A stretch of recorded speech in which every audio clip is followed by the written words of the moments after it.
trenches. Ask a nigga what he benching. Triple digits, nigga, don't forget to mention.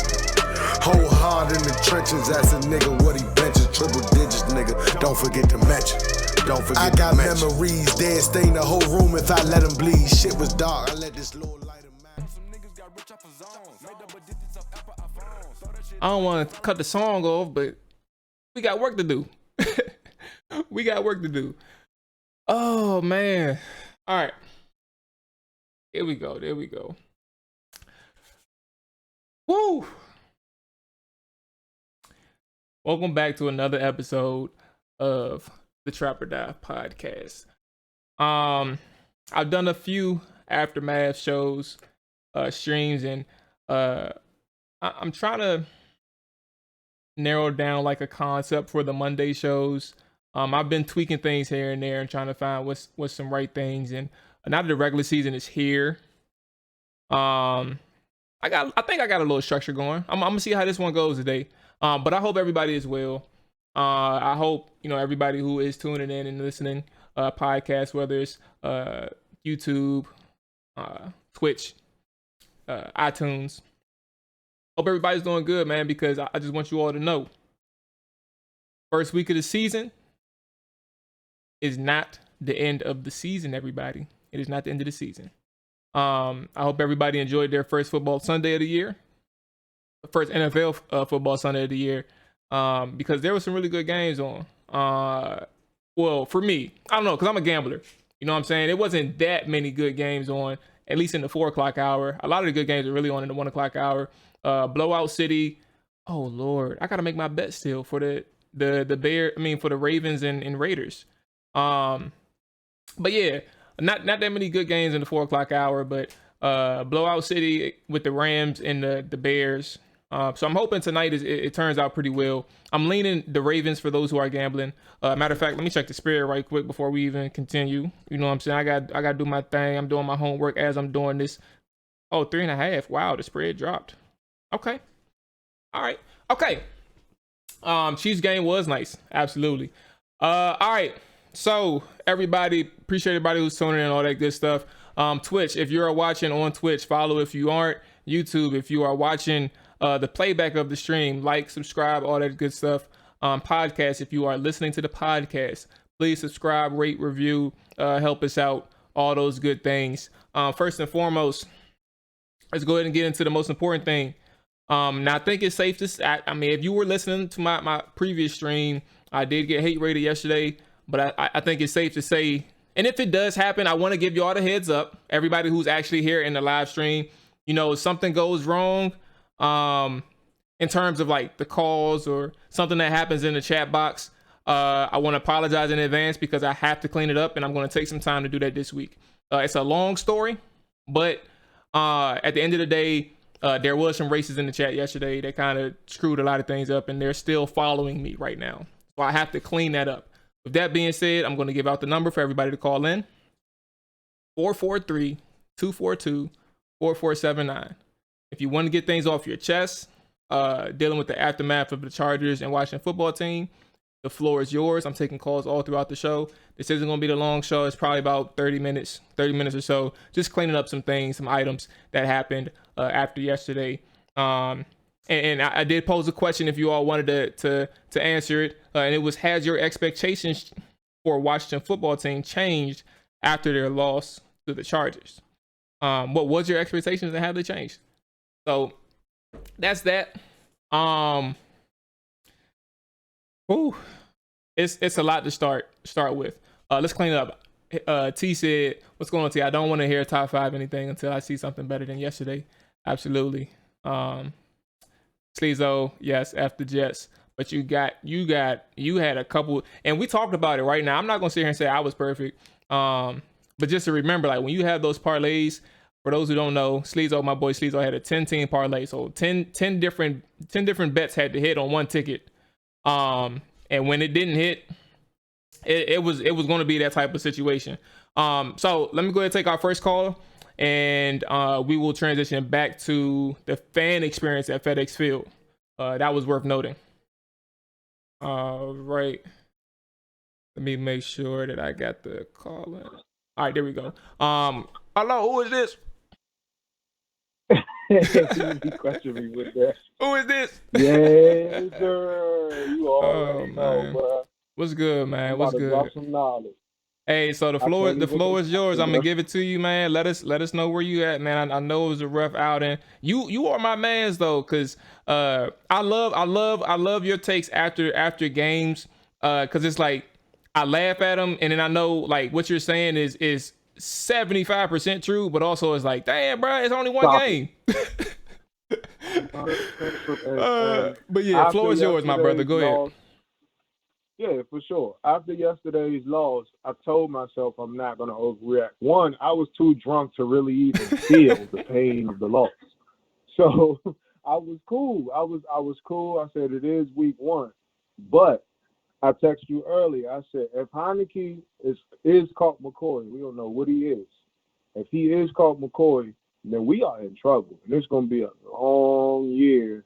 And we all had high expectations.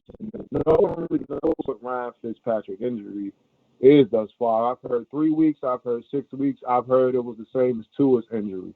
Now, my thing is he's 38, and he didn't look great. Neither did the O-line yesterday. So I don't even know what him being there would do. I'm just hoping that, they can turn it around very similar to they did last year. Now, you know me. I'm going to use this word a lot when I call into your show, talking about the politics of the league. I just found out that we signed Kyle Shermer. Practice squad. You mean to tell me? Now, and I want your opinion. I want your honest and true opinion, dog. And I'm not doing this. You mean to tell me you don't think that Cam Newton would be, I don't want to say ideal, just somebody that would give you a chance, essentially? I understand Fitzpatrick may come back. I understand the circumstances, but Kyle Shermer, if Heineke goes down because he has a history, and Kyle Allen may potentially go down because he has a history, you know what I'm saying? You mean to tell me Cam Newton wouldn't be a solid option? So let's go ahead and clear the record, I guess, for those who aren't familiar with what's going on right now, because it's a perfect opportunity to do so since you brought it up. For those who aren't aware, there has been updates on Ryan Fitzpatrick. For those who aren't aware, Ryan Fitzpatrick has been placed on IR earlier today. Today we are recording. It's Monday the 13th. He's been placed on IR. And then as recent as an hour ago, which would be like 6 p.m., 6 or 5:30, something like that, there was a following update that, from credit to Adam Schefter for this one, Fitzpatrick is out, I think, between 6 to 8 weeks. So we are going to be missing Fitzpatrick at the bare minimum 6 weeks for the remainder, or at least the next 6 to 7 weeks for the season. So that is an update on Ryan Fitzpatrick. He did suffer a hip injury yesterday afternoon, for those who weren't aware of the injury that he suffered. To answer your question, I think it's beneficial for me to phrase it this way for you, because I know what you was getting at, and I know you was trying to figure out the best way to say it. I think somebody else already surmised it this way, and it kind of works, Montel, is that yes, Cam Newton is better than Taylor Heineke. He is better than Kyle Allen. But would it make sense for Washington to infuse that into the offense right now? And I think that's not me. This isn't me saying that. This is what the person who said it. Like it makes it like that's kind of where we're at with the Cam Newton thing. And I agree that Cam Newton is better than Kyle Allen. I agree that Cam Newton is better than Taylor Heineke. I don't necessarily know what they plan to do with that quarterback that they signed in practice squad. I don't even think they're going to elevate him. I don't even know I don't know what they have planned for him. But I think that they're holding out for another move. I just don't know what it is. I'm not gonna lie to you. I'm gonna give the floor back to you about this Cam Newton thing, because I want to see where your head is at. But I personally think that he's better than Taylor Heineke, and I think that he's better than Kyle Allen. I think the question is fair to ask, like, how much sense would it make to bring Newton in when you have Heineke in a situation where he can come in and immediately be productive, given that he was here? So I see exactly what you're saying. And what I'm saying is I'm not even saying bring Cam in and let's start him right away.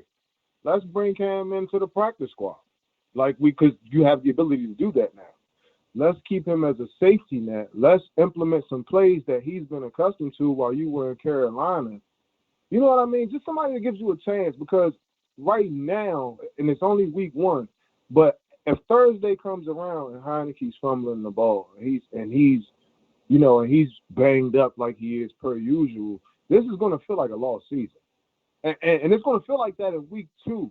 And you already have, I don't know how many people were at that game yesterday. It wasn't like a packed house. You already have a fan base that is somewhat numb to it. Like you text me yesterday, I'm used to losing, bro. Like Yeah. I've been accustomed to losing. It's like we got to start doing things to win games. I don't care about, how does it look if Cam Newton is in the locker room or this and that. Nah, I want to try to win today because we have a talented team. They didn't perform well yesterday, but this is a talented team. Outside from the Cam Newton aspect, I just want to get on our defense. I said this at the bar yesterday that I was at. The defensive line is overrated, and a lot of people don't like to hear that. It's very similar to what I said about Alex Smith last year. The media coverage, and the same thing I said about the Cowboys, the media coverage makes you think that these people and these teams are something that they are not. We are not better than the 49ers defensive line. We are not better than Tampa Bay's defensive line. You know what I mean? But it's a good defensive line. It's a lot of names, but honestly, let's be 1,000%. They don't produce at a high level on a regular basis. And yesterday, I didn't see anybody make any plays, which really frustrated me. You know what I mean? But me understanding who they are, trying not to overreact to them playing great or playing bad, I think that they were the primary reason we lost, bro. Like the D-line and the defense as a whole. So let me go ahead and I want to emphasize this before I leave, and I'm gonna let you get it back. But you got to do something now at this quarterback position. You got to do something for the here and now. I don't care if it's Cam. I don't care if you make a trade, but we can't go out there and tell Heineke look like a bum or tell Heineke get banged up, which has been prone to happen. Like that's what I'm saying. Like I'm not saying this isn't something new. This happens. He gets injured or he turns the ball over. So what are we gonna do to try to counter that? Like, why is it so political? Why can't the best players get opportunities to play football? Because that's what it's about. It's not about vaccinations. It's not about his hair. It's not about his personality. It's not about none of that. I want to see the best players on the field. And if Cam Newton gives you a chance to win, granted, he played terrible last year. If he gives you a chance, bro, I want to see him on my team because right now we don't have no options. Make something happen. You're an NFL coach. Scott Turner did not look good yesterday either, but I'm going to let you go ahead and get it back. Hey, man. So I'm gonna ask you one more thing before you get up out of here. Because as always, bro, I appreciate you calling in and stuff like that. The question I asked, to the people on Twitter and on my when I started the stream, has your expectations changed for the Washington football team after their loss to the Chargers? I'll ask that to you before you get off. What is your response to that? That's a good question because if I'm being 100% honest, yes, they have. I had high expectations coming into the season, and I know week 1 doesn't determine the season, but I really look at this. To me, the NFL, you got to have a quarterback. I look at this quarterback situation, like I said, I'm one of the few that has faith in Heineke, but the injuries concern me. Same way I told you a few weeks ago how Curtis Samuel's injury history concerned me. Injury-prone players get injured.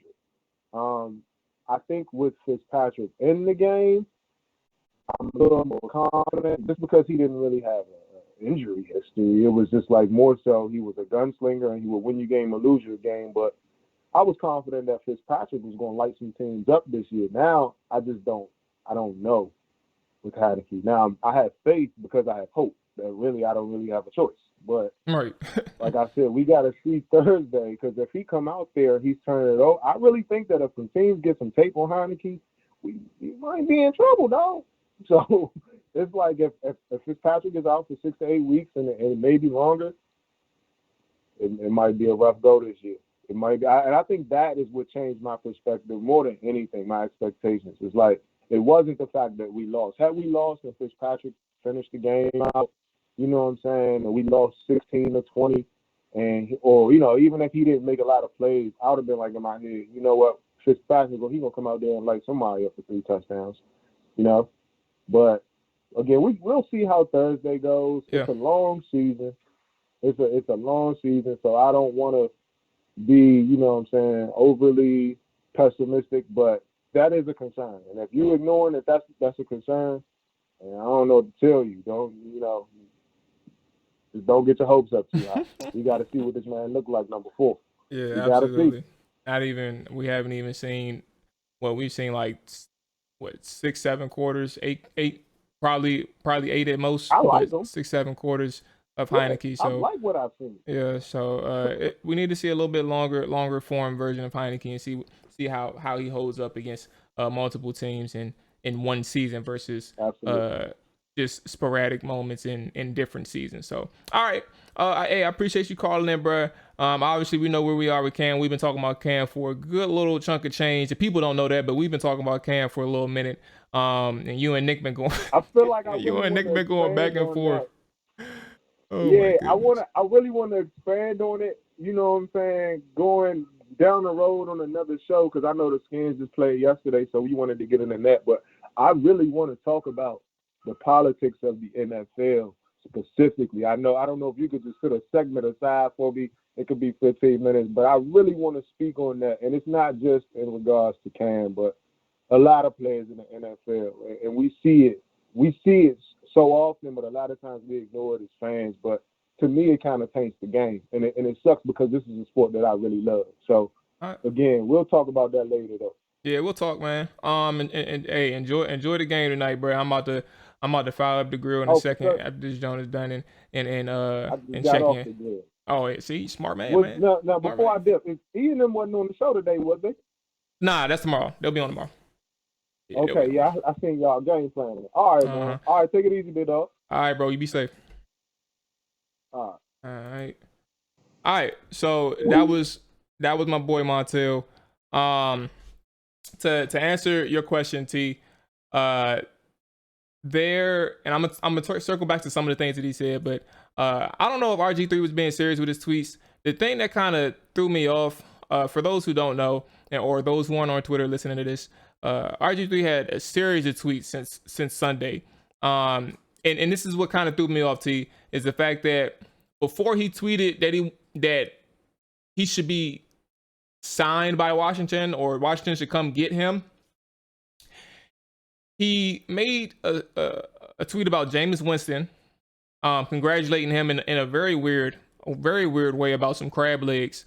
It was weird. So I would follow his timeline. If you all aren't aware, just check his timeline and see some things. So he mentioned that was his very first thing that he brought up, I believe. And then secondly, he told Washington to come get him. The reason why I brought the Jameis Winston tweet up is the fact that I don't think he was serious with that tweet. Yeah, I don't think he was serious with that tweet to begin with. But secondly, I think he was like feeling a wave of momentum to just promote himself. So given that Fitzpatrick went down, he saw that opportunity with Washington and said, you know what, the time is now.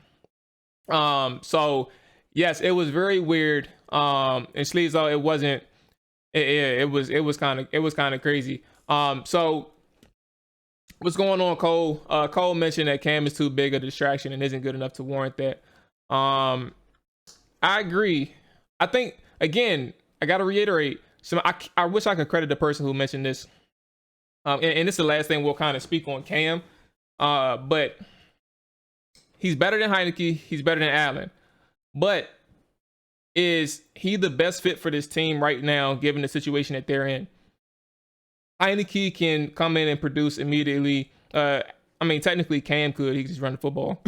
But Heineke can come in and run the offense more efficiently than Cam. And on top of that, Cam will be serving as a backup. At the moment right now, is that worth bringing Cam in and saying, you know what, sit on the sideline and when your time comes, it comes? Not really. I don't think so. But transition to something else that Montel mentioned is the defensive line. The defensive line was very surprising. And I want to get to the fans and just spotlight some people's experiences for those who weren't at the stadium, for those who are far away from the stadium and just want to understand what FedEx Field is like nowadays. But again, he mentioned some things, and I'm gonna bring it up right now while the time is right. That defensive line, man. We'll start with Chase Young. Chase Young versus Rashawn Slater was not pretty. And this is according to Pro Football Focus. Rashawn Slater, the Chargers rookie left tackle, he was the second highest overall grade for Pro Football Focus, the second highest pass block grade for Pro Football Focus, with the second most snaps, according to Pro Football Focus. For 53 of the 81 snaps that he had, he was staring at Chase Young in front of him pre-snap. This is from Tampa Bay Trey on Twitter. He didn't allow, out of the 53 snaps, he didn't allow one pressure. Now, we don't know how many of those 53 was actually, passing plays. So I don't want to emphasize the fact that all 53 was passing, because they weren't. However, he had plenty of matchups against Chase Young. And there was no pressures from Chase Young on that side when he faced Rashawn Slater. And that's just kind of indicative of two things. One, how good Slater was to begin with. As a rookie, is very impressive to go up against the defensive line that Washington does have. But secondly, the fact that Chase Young has had some disappearing acts against some of the better tackles in the NFL. Now, I'm not going to sit here and say he's supposed to be dominant against all of them, but you're supposed to have moments. You're supposed to have moments. Chase Young had 0 pressures against the rookie. That's not a moment. He didn't allow for any moment. He didn't create any moments against Rashawn Slater or Justin Herbert. And that's something that you're just going to be aware of, man. And I'm not going to harp too badly on Chase Young in this game, but it is an eye-opener, man. And it's kind of, I'm going to transition to the defensive line, but it's kind of, we're in a spot here with this defensive line where you have, let me look, because I got it in my phone. You have the New Orleans Saints offensive line coming up, Kansas City Chiefs, Denver Broncos, Tampa Bay Buccaneers, Dallas Cowboys eventually. You'll have more opportunities to come up against better defensive lines, and if you aren't showing up against these guys, Chase Young is going to be in a bad spot. Yes, correct. No more elite talk. No more generational for anyone on the team. Chase Young isn't elite yet. Yes, you're right, Cole. And I'm about to give the number out after this one more point that I want to make for the defensive line. And then we can take another call. Hold on 1 second. The next thing, because we talked about Chase Young, is the pressure rate for the Washington football team against the Los Angeles Chargers. For those who aren't aware, or you just were busy watching other games like the Eagles and the Falcons, the Washington football team's defense, specifically the defensive line, we're not going to talk about the blitzing and the ineffective blitzes and Jamin Davis and Cole Holcomb getting stonewalled at the line in their blitz attempts. The defensive line had only a 12% pressure rate against the Los Angeles Chargers in week 1. No offense allowed a lower pressure rate than the Los Angeles Chargers in week 1, like they did against the Washington football team, who is arguably the best defensive line in the NFL. Arguably, in quotations, and the best defensive line being in quotations as well. This is another eye-raising stat, and kind of something where I'm not necessarily. I'm gonna hand it over to Cole. For those who want to call in again, the question that I posed, you can get things off your chest, is perfectly fine. But the question I did pose, if you wanna have hit a specific topic, has your expectations changed for the Washington football team after their loss to the Chargers? The number is 443-242-4479. I'll put that in the chat too. Hold on 1 second. The number is 443-242-4479. Hey, Sleezo, you are hilarious. But yes, that's the number, and that's kind of where we're at with the defensive line, man. So I'm gonna go ahead and take this call. Let me see. Transition.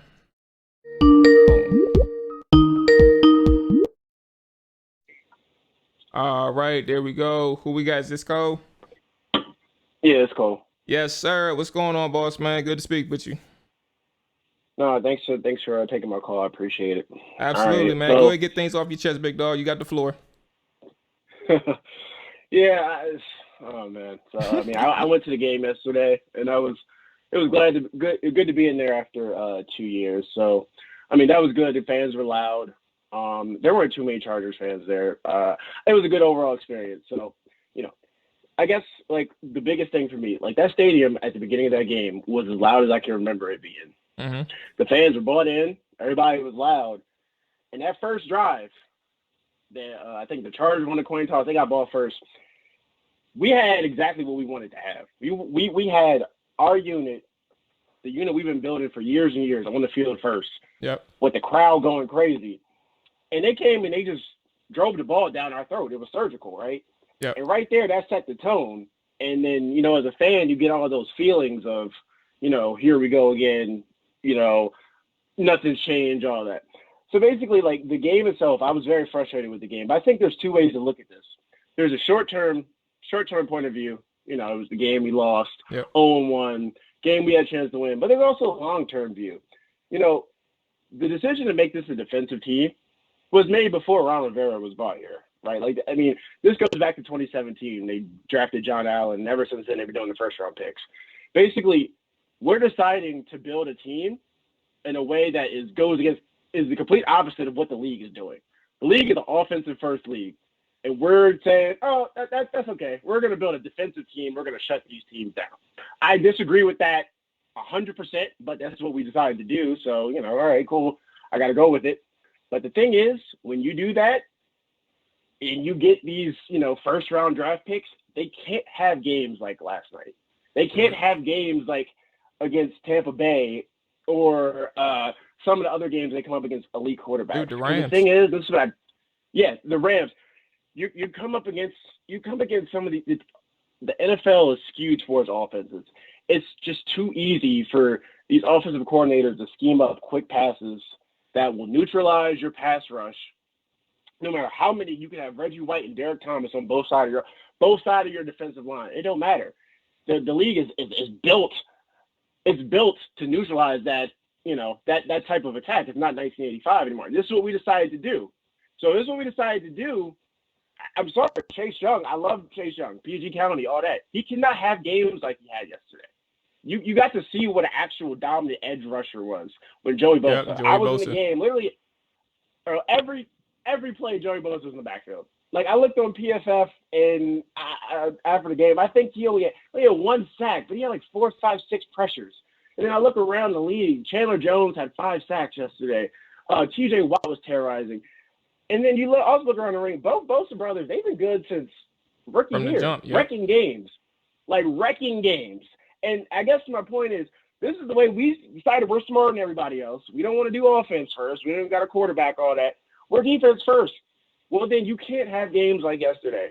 And if this is the norm when we play any type of good team, I don't know where we're going. So, like, I'm kind of looking at more of a long-term aspect of it because that's very concerning, right? Because to me in the NFL, like what makes a good defense, you're going to give up yards between the 20s. There's no way you can really stop that. Even like you watch the Buccaneers, like, Dak just did whatever to them. Andy Dalton was moving the ball in the Rams yesterday. Rams have an elite defense. The best defense is what they do. They stop teams from scoring touchdowns. They hold them to 3, and they get them off the field and get turnovers. If we're not doing that, I really don't know what we're doing. So that's what concerns me. Here's one thing that I just want to give an alternative perspective. You actually spoke on it like for a split second, but just to drive your point home, while I get what you're saying with the defense and the drafts that they had recently, and I agree with your point that when you draft your first round picks, they cannot afford to have games, especially a top 5 pick, a top 2 pick at that, where he's a complete no-show. Now, we do got to give credit to the Chargers, but to have absolutely 0 pressures, that's and not even like have less than 3. Like you had 0 against a rookie, and so I give credit to the Chargers, but then I also point the blame and drive your point home that I agree with you. With all that being said, and the route that they took, I think the issue that you spoke on for a split second is the quarterback thing. You took no time out to really invest into, 2021? Let's say since 2012, you really didn't try and find that young rookie quarterback. You always kind of found a makeshift and found things to work up until 2017. And when Kirk left, it's like, all right, let's trade for all these older guys and hope things work. You went from Alex to Kirk to Alex, the Case. And then obviously you drafted Dwayne. Dwayne was a flop. But Dwayne was also something that really wasn't a coach's choice. So that's kind of why I kind of let him slide in that thing. But that's a Dan pick. Yeah, that's a Dan pick. So like nobody really invested in the quarterback position for nearly a decade. It's 2021. It's nearly a decade, and nobody really invested in quarterback. And before 2012, when was the last time they invested into a quarterback? It had to be like 2004 with Jason Campbell, or 2005, with Jason Campbell. So they've over a 2-decade period have really only tried to do this 2 times. And it's unfortunate, man, because again, if you're going to go defensive side, you have to find that moment and that time to go for your quarterback. You can't just do the makeshift things that they've done over the past couple of years or the past few seasons and hope that these older guys can just come in and keep the ship afloat, because that's literally what they're doing. Yeah, and I don't want to. And again, this year's draft, I wasn't really a fan of Fields or Mac Jones. I'm not gonna criticize them for not going up and get those guys, because honestly, I kind of would have felt the same way I felt when we drafted Haskins, how we got them. Not that there'd be like that type of player, but just like, there's still a lot of questions there. But I guess more so just even not the quarterback thing, because you try with Haskins, it was a damn pick, whatever. But even then, you got to look at like our skill position guys, right? We our starting running back, I like Antonio Gibson, but he's somebody who's, played like a weird wide receiver RB hybrid in college, right? That's an unconventional pick. Tight end, I really like Logan Thomas. Like, I really like his story, but like he's like a converted tight end and all. Not that he's not good, but we kind of just took a flyer on him. He happened to turn out good. Cool. Wide receiver wise, we got Terry. That's great.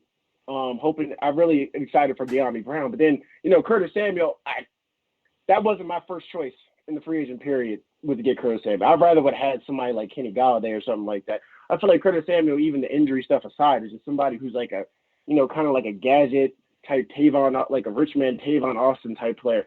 I just don't feel like we've invested in the offensive side of the ball. Like, we're kind of trying to do what the 49ers did in 2019, right? So you just have like an elite wrecking defense, which we don't have, unfortunately.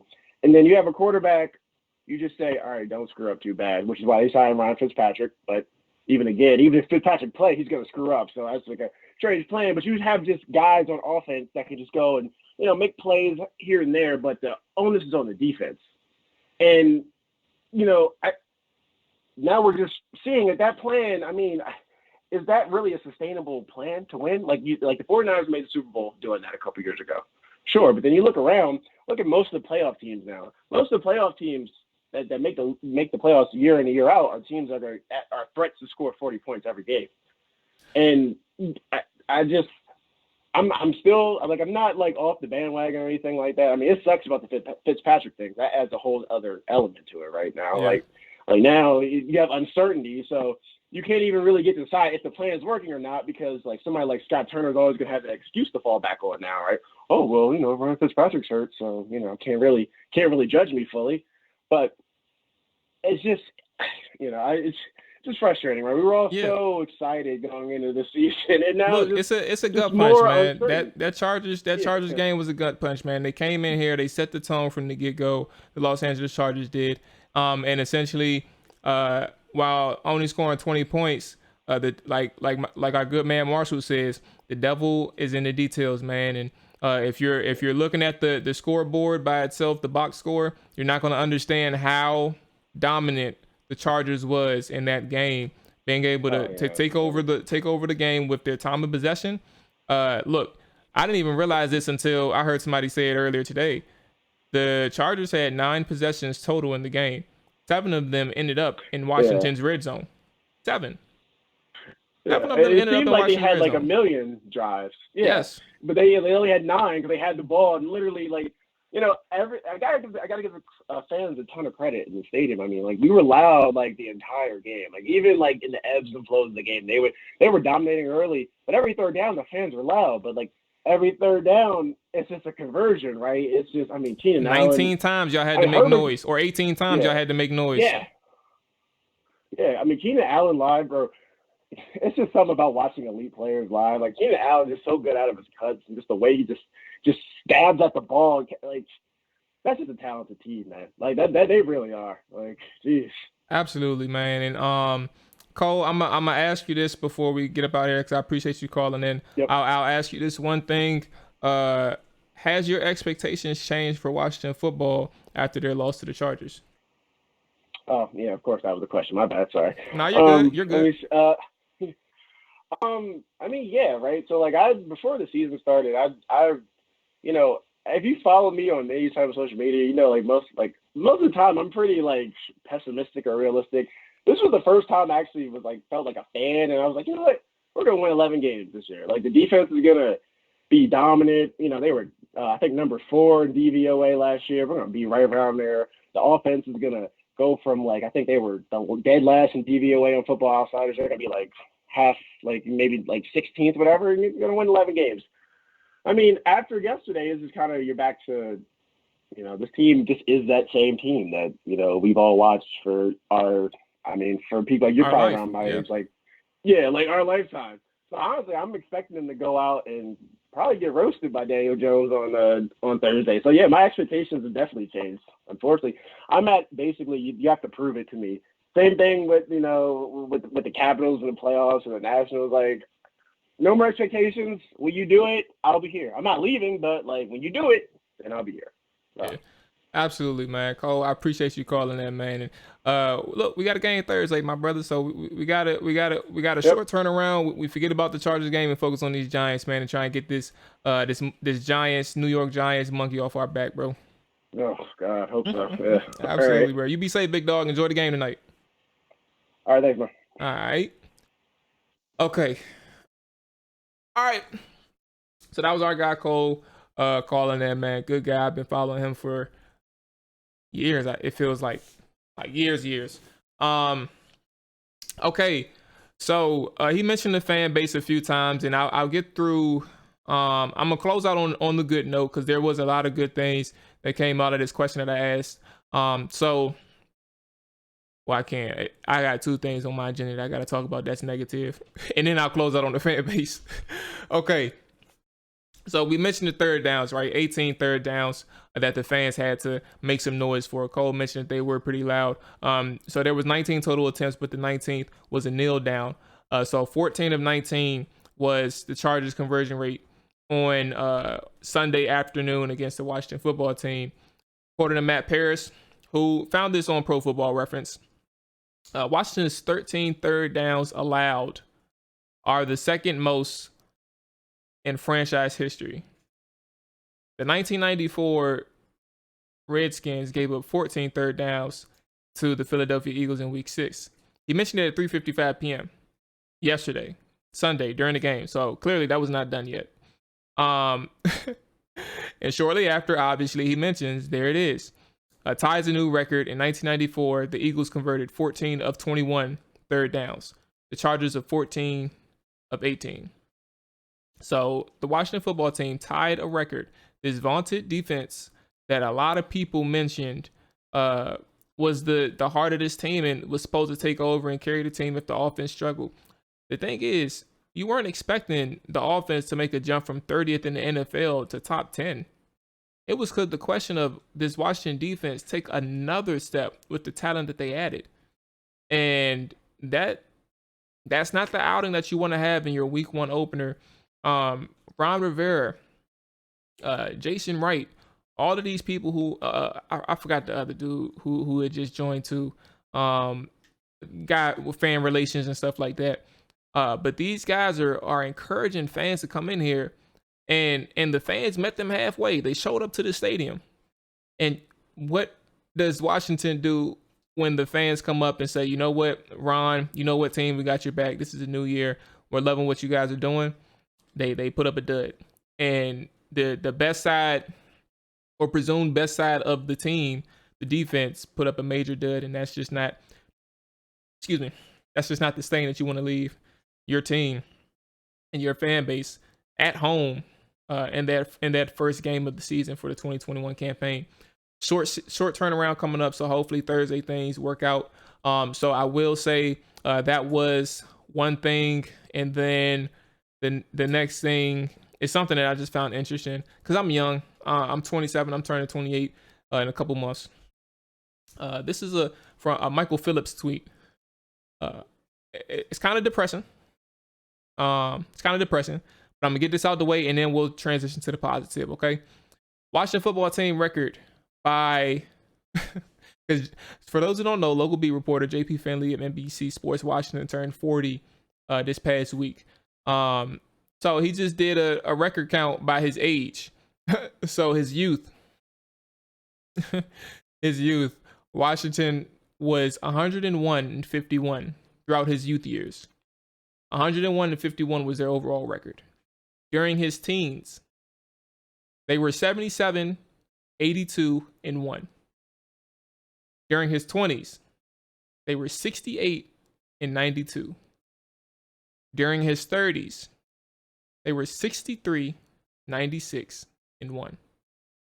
During his 40s, 0-1. I don't know if that means JP should, go national or do like national stuff, but obviously there's a trend here, and he is the problem.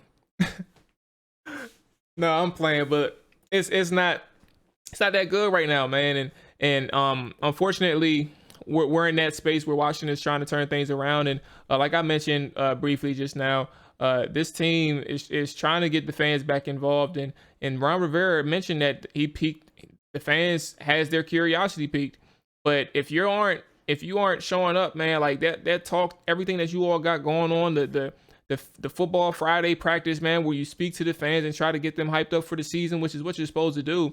If you aren't meeting your side of the obligations, the fan base that had their curiosity peaked, man, they're going to come back and say, you know what, just like Cole said, I'll be around, but I'm going to be around from a distance, man. To hell with y'all until y'all start showing me that y'all can win and compete against the best and compete on a week in and week out basis. So that's that. All right, last thing we're here, because I did take some calls and we'll worry about the rest later and transition to the New York Football Giants. Is some things. So I posed a question on Twitter earlier today, and I asked the following serious question for the Washington football fans who attended the game yesterday. What was the atmosphere like? Actually, I'm gonna show you all the question over here so you all can just roll through it with me. Here we go. I'm done with the Skype calls and we can go ahead and exit out. I appreciate everybody who called in and stuff like that. Let's go ahead and transition so you all can see the screen. Where is it at? Oh, okay. All right. So here we have the question. How do I zoom? Make sure y'all are good over here. Okay, here we go. What was it like? What was the atmosphere like in the stadium during the game? I emphasize this part because, tailgating is one thing. That's an experience within itself. But I want to know what it's like during the game. for majority of the Washington football fans that was there? Like, was it, excuse me, for the fans that was there, was it majority of Washington football fans? Was it high energy, etc.? Let's go ahead and scroll through them so you all can take a look for yourself. And for those who are listening, I'll read them out for you. But we have one, Mark mentioned that, the energy is better than it has been. There was still a large amount of Chargers fans, but probably like a 75-25 ratio. And this is going to be a theme as I go through them. There was awesome parts, but the fumble in the 3rd and 16 completely deflated the fans. Cole, my boy Cole, who just called in. So there you go. You can follow him right here. Wasn't sold out, but the place was buzzing, especially at the start. Fans were loud and stayed loud until Gibson blew the game. There weren't that many LA fans. It was like a normal NFL game with visiting fans, not the normal FedEx takeover. Rio, the vibes were great despite the heat. I wish fans weren't cheering Heineke's name while Fitz wasn't still on the ground, though. Building went nuts after Jackson's pick and Gibson's fumble started to send some people home. All right, Trev mentioned it was electric. A lot of Chargers fans as well, but the whole scene was rocking. Majority of the Washington football fans, what's going on, Jazz J? Energy was high, but there were still a lot of empty seats. Disco, great energy. Charger fans were insignificant, although they were there. Fans really wanted something to cheer for. The Gibson fumbles sucked every drop of enthusiasm out of the stadium. Cole mentioned another Cole, not the same Cole. Heineke chants once he came into the game. Good atmosphere. Chargers fans showed up, seemed like everybody was happy to be there. I'll read a couple more. I'm not going to go through everything. There was a lot of responses.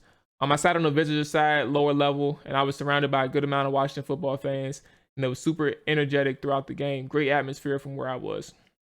Leading, burgundy and gold. Energy was crazy until the Gibson fumble. Lower bowl was full. Club level, empty as hell. Lower bowl made about as much noise as they could. Okay. Yeah, so appreciate you for responding, Gary, but we want to see what it's like inside the stadium. High energy, and yes, 75% was Washington football fans throughout the stadium, which is also better than years past. All right. There was a few things, man, that people are going through, and the theme here, Coda, I know you was gonna do it. The theme here are two things throughout the entire thread. So I'm gonna save you all the trouble from me reading every single thing, right? The theme is the Gibson fumble, which was very deflating for obvious reasons. William Jackson III, who, in my opinion, made the only play for the defense throughout that entire game. That was the only play that I really seen somebody step up and make. He makes that interception in the red zone, forces a Justin Herbert turnover. Justin Herbert made a poor decision, and William Jackson made him pay for it.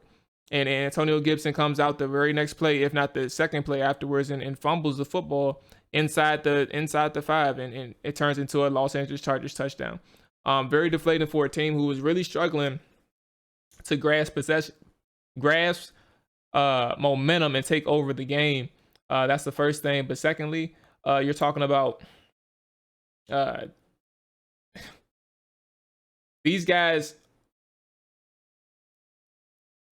I'm just so confused, man, because like it was very the whole situation, man, throughout the entire game, you kind of get confused. Like, you're trying to steal this game from the Los Angeles Chargers. This was a moment where you weren't dominating. You weren't necessarily supposed to be in it. 7 red zone trips on 9 drives. The game could have been worse, way worse than what it really was.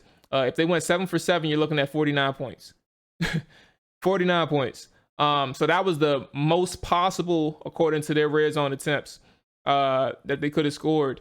And again, Washington fans stood there thick and thin, man, and they couldn't come through for him. So it was just very confusing, man. But at the same time, Antonio Gibson was the first thing that stood out. That was deflating. And then lastly, was the Heineke thing. There was a lot of people that was cheering for Heineke. I mean, look, if that's your quarterback, man, that's one thing. But you got to understand, and I'll leave you all with this one. Heineke, sure, if that's your favorite quarterback, fine. But Fitzpatrick didn't do anything to warrant hearing Heineke's name get cheered for while he's still down being injured. While he's still down being attended to because of injury. He didn't warrant that. And if that's his last impression of Washington football fans, fans who really didn't know him or he didn't really get to know them, and they're cheering for the backup quarterback while he's down injured, that's not a good look. It's not a good look. So it sucks for Fitzpatrick to go down the way he did. But secondly, that Heineke comment where people mentioned, people were cheering for Heineke while Fitzpatrick was still down. Now that's kind of a stain. And you don't really want to hear that. I'm sure Fitzpatrick really didn't want to hear that. He wasn't thinking about it that much, probably in the moment because he was hurt. But eventually he'll think back about it, and it'll be something to him, and where you're not necessarily sure why they were doing it, but it's like, damn, I thought I was the starter. Like, y'all not really concerned about me? So I'll leave it at that. And I won't hold you all longer. Like I said, it was a short stream, man, and I'm gonna go ahead and get up out of here. So schedule for the remaining of the week, we have Nick Falato. He covers the New York Giants for the Big Blue Banter podcast and the Big Blue Review for Sports Illustrated. So he'll be checking in with us tomorrow to preview the Thursday night matchup between the Giants and the Washington football team. That's tomorrow, 7:00. Wednesday, all 32 side of the Trapper Dive podcast. We'll be back. We'll be talking about everything. An NFL recap. The fellas are in, so we're not necessarily featuring anybody. So we're going to be talking about our games, our teams, and things like that. And then obviously Thursday, pregame and postgame stream. And obviously we'll be talking about everything Washington football and the Giants following their game. So that being said, I won't hold y'all. Get up out of here, man. Appreciate y'all for watching. Appreciate everybody who tuned in for as long as they did, man. And y'all be safe. All right. Peace.